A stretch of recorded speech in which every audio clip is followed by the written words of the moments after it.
مدنی بہار ہم سنتے رہتے ہیں. آج میں جو آپ کو بہار سنانا چاہتا ہوں وہ واقعی مدنی بہار ہے. ویسے بھی ساری بہاریں مدنی ہیں، لیکن یہ بہار مدینہ منورہ میں ہمارے میں چاہتا ہوں آپ کے ساتھ شیئر کروں.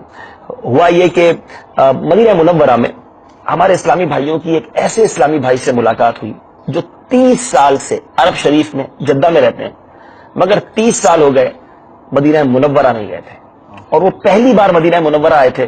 ہمارے اسلامی بھائی سے ان کی ملاقات ہوئی. ان سے پوچھا کہ یہ کیسے ہوا. انہوں نے بتایا میں ایسے لوگوں کے ساتھ رہتا تھا جو کہتے تھے مدینہ شریف نہ جاؤ، معاذ اللہ، وہاں جانے سے کوئی فائدہ نہیں. میں مکہ پاک تو جاتا، مدینہ طیبہ نہ جاتا.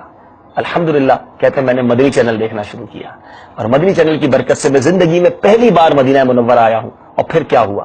فرماتے ہیں مجھے سرکار دو عالم صلی اللہ تعالی علیہ وسلم کی خواب میں زیارت نصیب ہوئی. میں نے پیارے آقا علیہ السلام کے گرد فرشتوں کو دیکھا.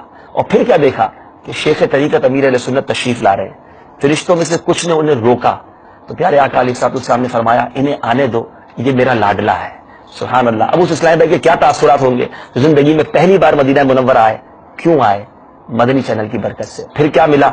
آقا کا دیدار نصیب ہوا، اور امیر علیہ سنت کی برکت بھی پتہ چلی. الحمدللہ انہوں نے امیر علیہ سنت کی بیعت بھی کر لی، اتاری بھی ہو گئے. میں یہی بتانا چاہتا ہوں یہ ہے مدنی چینل جو دنیا بھر میں لوگوں کی رہنمائی بھی کر رہا ہے اور عشق مدینہ کے جام بھی تقسیم کر رہا ہے. دنیا بھر میں آپ بھی جہاں کہیں ہیں مدنی چینل دیکھتے رہیے. اللہ تعالیٰ سے دعا ہے اللہ کریم ہمارے مدنی چینل کو برکت عطا فرمائے، ہمارے امیر علیہ سنت کا سایہ ہمارے سروں پر تا دیر قائم و دائم فرمائے. آمین بجاہ النبی الامین صلی اللہ تعالی علیہ وسلم.